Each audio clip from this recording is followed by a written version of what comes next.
Most guns are known for their history or how common they are, but this one is known for how hard it is to obtain and to see in the wild.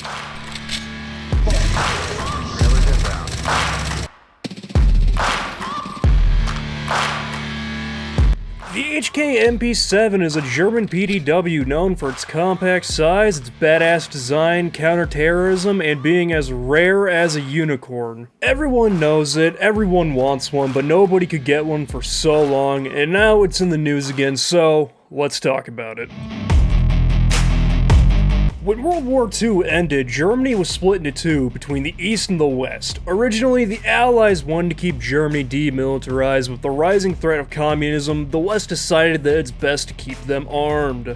During the dearmament, the town of Oberndorf am Neckar was under French occupation. Historically, Oberndorf was and still is a major center for the German weapons industry. Because of this, the French occupying forces would go about dismantling the Mauser factory in the town, along with destroying all of the factory's records. After the dust had settled in 1948, 3 former Mauser engineers would salvage what they could and would start a small machine tool factory in the former building known as the Engineering Office Heckler & Co. Initially, they made precision machine parts for things like bikes, sewing machines, and pressure gauges, and would also change their name to Heckler & Koch GmbH in 1949. They did this for close to a decade, but in 1956, the Bundeswehr put out a call for a new infantry rifle, and the former Mauser engineers would take their firearm knowledge with the help of the group SETME and create their first rifle under H&K, the G3. They would award H&K the contract in 1959, making the G3 the standard issue rifle for West German forces, and it would start H&K's journey as a firearms manufacturer and as a defense contractor. They would keep this up through the end of the 20th century, being the primary contractor for the Bundeswehr and creating iconic guns like the MP5, the USP, and the many variants that came from them. This would make H&K one of the top firearm manufacturers in the world, and it would create the saying, "You want the best? You bought German." In 1989, NATO would make the request to replace the 9x19 cartridge due to the rise in availability of body armor and the 9x19 being unable to pierce body armor. NATO would call this new type of weapon a personal defense weapon, or a PDW, as they were to provide personal protection in last resort situations when the user is directly engaged by the enemy. With the listed specifications of the cartridge having better range, accuracy, and performance than the 9x19 caliber with the ability to pierce body armor. A shoulder-fired PDW with a mag capacity of at least 20 rounds and weighing less than 3 kilograms. A handheld pistol PDW with a mag capacity of at least 20 rounds and weighing less than 1 kilogram. And lastly, both PDWs were compact and able to be carried hands-free on a person at all times, whether in the cab of a vehicle or the cockpit of an aircraft, and can effectively operate in all environments. Before H&K could think up something to meet the NATO specifications for a PDW, the mad lads at FN or Fabrique Nationale created what is considered to be the rival to the MP7 and the bisexual of firearms, the P90. Alongside the P90, they would create the 5.7x28mm cartridge, the favorite caliber of notorious drug abuser, Kel-Tec.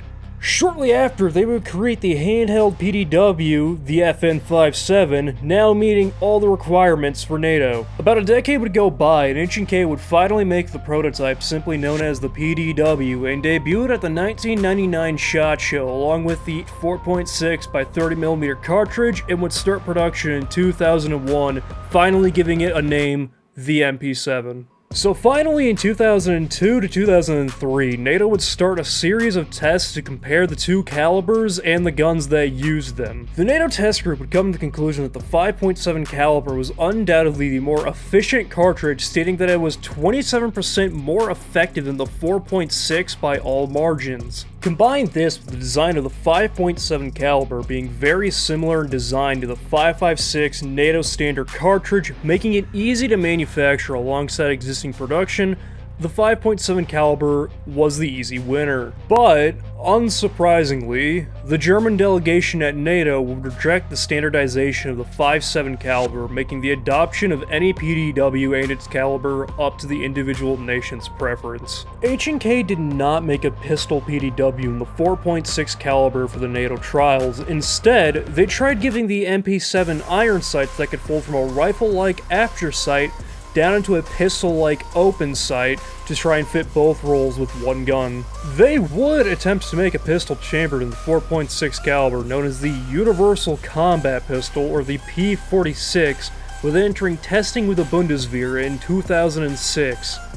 A whole 3 years after the testing ended. Eventually in 2009, HK USA President Wayne Weber stated that the pistol was cancelled, saying, HK felt it did not provide adequate ballistics in handgun form.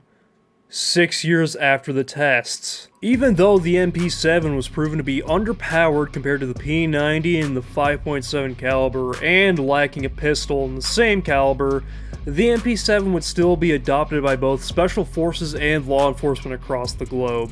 It had a familiar design and manual arms to pre-existing guns like the Uzi, with the magazine being located in the pistol grip and having a small compact build with a collapsible stock.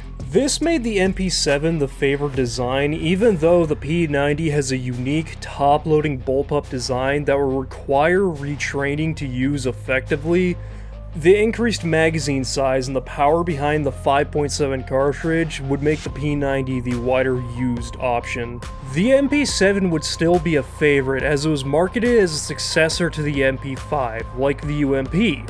But unlike the UMP, the MP7 would step out of the MP5's shadow as the needs of combat would change. H&K would further improve the design, making the A1 and A2 models. The A1 would receive a redesigned pistol grip, a smoother butt pad, more compact iron sights, and a Glock-style trigger safety. The A2, after receiving the enhancements of the A1, would be further modified and changed by having the iconic folding foregrip swapped out for a Picatinny rail if you want to use a different foregrip.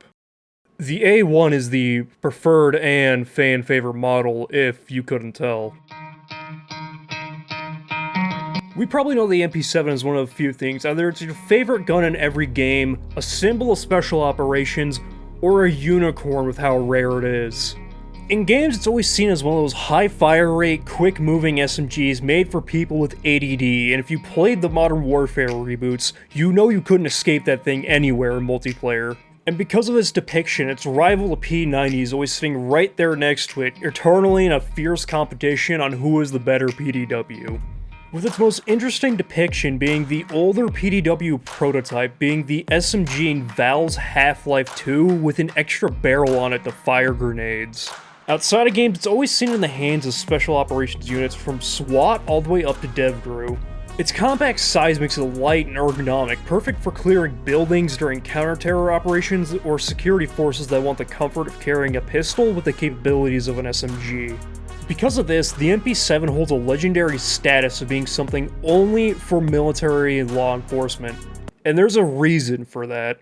H&K notoriously doesn't like dealing with the civilian market, with most of their product line not being available in any way to civilians, and if they are very, very expensive, leading to a large market of clones to cope with the fact that you are poor. The MP7 being the biggest cope in all of this because the 4.6 by 30mm caliber is very expensive, with only a handful of guns being chambered for it or even having a conversion kit to use it. But not all hope is cope, as Germany's Federal Criminal Police Office published a notice in the Federal Gazette stating that a conversion of the prototype weapon into a firearm capable of fully automatic firing using commonly available tools was not possible. And with HK USA CEO Michael Hawley giving the civilian MP7 an 8 out of 10 possibility of reaching the US market before the German Federal Criminal Police Office could come to that conclusion.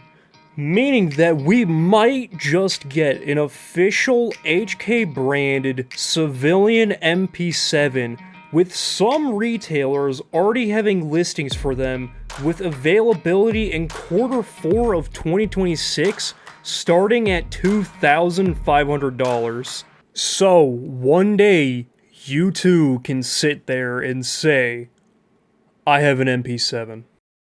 And that was the history of the HK MP7. A gun that is a legend amongst collectors, the internet, and special forces operators all across the globe. All while being one of the rarest things on this planet, yet being a commonplace in video games whenever there is a need for an SMG. But hey, I'm H. Consider subscribing.